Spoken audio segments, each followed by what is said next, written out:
Assalamualaikum warahmatullahi wabarakatuh. Perkenalkan, nama saya Regina Deviti dengan NIM 21042340. Nah, di sini saya akan mempresentasikan hasil dari tugas saya, yaitu resume artikel pertama. Baiklah, untuk artikel pertama yaitu Social Resilience and Disaster Resilience, Strategi in Disaster Management Effort Based on Big Data Analysis in Indonesia Twitter User. Artinya ketahanan sosial dan ketahanan bencana, sebuah strategi dalam upaya penanggulangan bencana berdasarkan analisis big data pada penggunaan Twitter di Indonesia. Nah, untuk resumenya itu, bencana alami maupun yang disebabkan oleh manusia akan mengancam secara signifikan terhadap kehidupan, infrastruktur, dan kesejahteraan masyarakat. Dengan 149 kasus bencana terdokumentasi di 73 negara pada tahun 2017, baiknya peristiwa semacam itu menekankan perlu adanya kesiapsiagaan yang sangat penting. Nah, di Indonesia sendiri secara geologis memiliki beragam budaya berjuang dengan bencana alam dan sosial karena letak geografisnya yang unik dan struktur sosio-kulturalnya.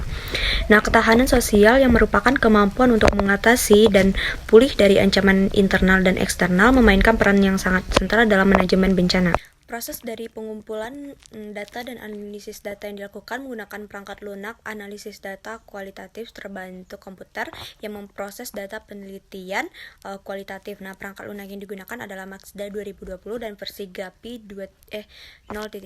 Hasil dari penelitian tersebut menunjukkan bahwa setiap bencana memiliki sebab tertentu. Nah, setelah proses penyaringan data sebanyak 1926 berhasil ditemukan yang menceritakan tentang penyebab dari bencana tersebut.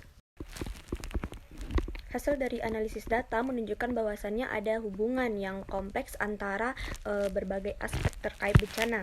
Nah, analisis jaringan sosial digunakan untuk memahami pola hubungan antara berbagai pelaku dan upaya dari manajemen bencana.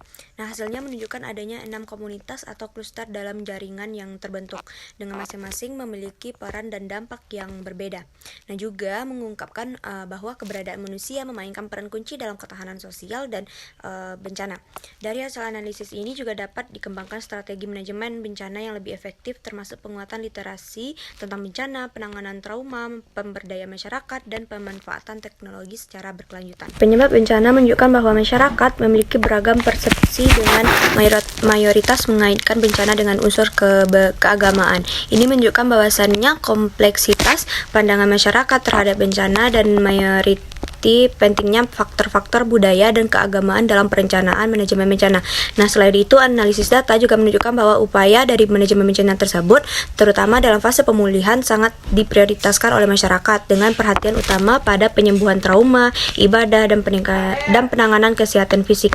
Selanjutnya, temuan penelitian melihat peran aktor dalam manajemen bencana, di mana aparat keamanan mendominasi peran tersebut. Namun, terdapat kurangnya kesadaran akan pentingnya peran masyarakat dalam upaya manajemen bencana. Nah, ini menunjukkan perlunya lebih banyak pengintegrasian masyarakat dalam perencanaan dan pelaksanaan strategi manajemen bencana. Nah, melalui pemahaman yang lebih baik tentang persepsi masyarakat dan aktor yang terlibat. Nah, strategi manajemen bencana yang lebih efektif dan inklusif dapat dikembangkan untuk meningkatkan kesiapsiagaan dan ketahanan masyarakat dalam menghadapi bencana. Sekianlah penampilan dari saya. Mohon maaf kalau ada salah dan janggal, saya mohon maaf. Wassalamualaikum warahmatullahi wabarakatuh.